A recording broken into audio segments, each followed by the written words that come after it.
Hey everyone, welcome back to the shop. It is the best day of the week, new comic book day. And oh man, the shelves are just packed with amazing new stuff.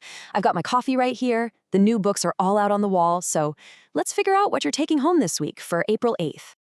So here's the plan. I'm going to be your guide, and we're going to take a walk down the new release wall together, starting with the real heavy hitters. You know where we got to start. The House of Ideas. Let's go. All right, here we are, the Marvel aisle. And let me tell you, it is a heavy week. We're talking absolutely sky-high stakes, heroes pushed to their breaking point, and, well, some moments that feel awfully final. Okay, first up, right here, it's our friendly neighborhood Spider-Man. And things are not looking so friendly for him. Peter Parker is in a seriously tough spot. I mean, one of the tightest spots of his entire life, as this whole death spiral story just keeps getting more intense. I mean, just listen to this. The last hero standing. The desperation is just jumping off the page. You've got MJ, you've got Eddie Brock. Everyone Peter cares about is on the line. The book flat out tells us he can't save everybody. Yeah, this one is going to be a total gut punch, for sure. Okay, let's just move from one major crisis right into another, shall we? Over here with the Uncanny X-Men, the whole vibe changes. We're going from pure action over to this really creepy psychological thriller. Something is deeply wrong at Haven House, and it feels like someone has been pulling the strings from the shadows for a long, long time. And the big question is right there. Who has been manipulating the Uncanny X-Men since the beginning? The book promises not just answers, but nightmares unleashed. You know what that sounds like to me? A huge reveal. The kind of thing that makes you look back at every single issue before this in a completely new light.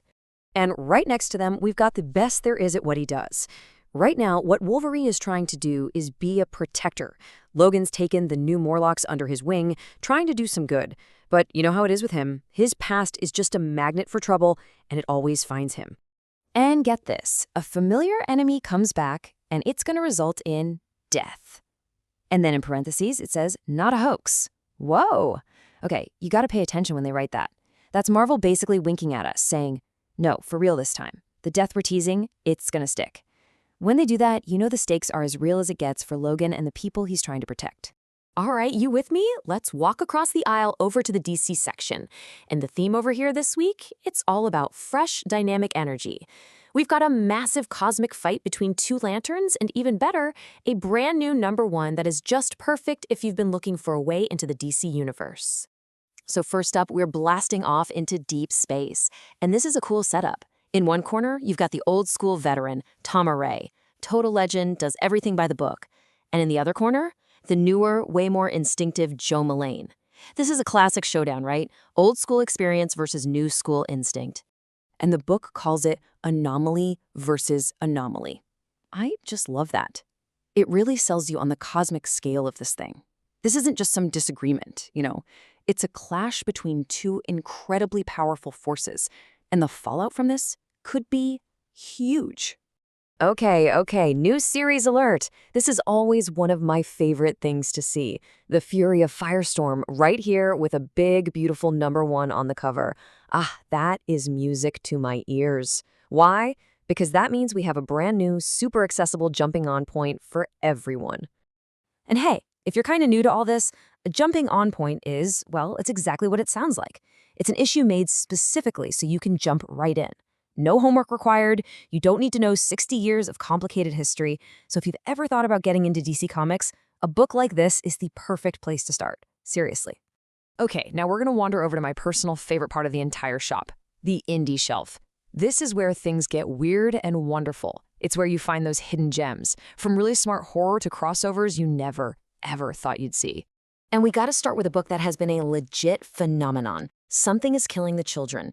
This issue is a big deal. It's actually taking a pause from the main story to give us something that fans have been begging for. We're finally getting the brutal, bloody origin story of the main character, Erica Slaughter. Yeah, we get to dive deeper into Erica Slaughter's past and learn how she earned her teeth as a Black Mask. For any fan of this series, this is an absolute must-buy. We finally get to see how she went from being a regular person to this ultimate monster hunting machine. Finding out how she earned her teeth, that's a huge part of her story we've been missing. And now for something completely different and completely awesome. This is just pure, uncut 80s Saturday morning cartoon joy. Thundercats and Silverhawks in the same book. It's finally happening. We're talking two of the biggest, most iconic cartoon universes of all time smashing into each other. Oh yeah, the nostalgia is very strong with this one. Okay, come on. Step behind the counter with me for a second. I've pulled a few things aside that are a little special. This is for all you collectors and art lovers out there. Let's talk about variant covers. So real quick, here's the deal with variants. People usually hunt for them for one of two reasons. First, you've got the art fan. You see a cover by an artist you absolutely love, like this week's Librmejo, and you just have to have that piece of art. Then, you've got the collector. They're hunting for rarity, for something special, like a slick foil cover that they just don't make as many of. So with that in mind, these are the top 3 you're going to want to look for this week. For the collectors, that Juan Ferreira foil variant for Web of Venom is going to look absolutely sick when you see it in person. For the art fans, that Lee Bermejo cover for Spider-Man it's just a masterpiece. And that Lucio Perillo cover for Thundercats, that's what we call an incentive variant, which is code for really hard to find, so if you see it, grab it. All right, we've walked the whole shop. We've seen heroes at their breaking point, we've seen brand new starts, we've seen some absolutely gorgeous art. But now it's time for the big one, the moment you've been waiting for, my single top recommendation for the whole week. So after looking at all this incredible stuff, what's my absolute must-buy, can't-miss book of the week? There's always one that just has that extra little spark, you know? That perfect mix of mystery and pure excitement. And this week, it's Web of Venom #1. Hands down. Trust me on this one, folks. This is the book that everyone is going to be buzzing about. You've got a superstar writer, a massive mystery, and a concept that's just killer. I mean, come on, just read this. The even older, newer Venom. How can you not love that? It's so much fun. It's so over the top. It's just the perfect bombastic tagline for a big, wild comic book mystery. So here's exactly why this is the one. First off, it's written by Al Ewing. The guy is just one of the absolute best writers working today. Period. Second, it's introducing a totally new symbiote hero, but the whole hook is the mystery of who's under the mask. They tell us right away it's not Eddie, it's not Peter, it's not MJ. So who is it?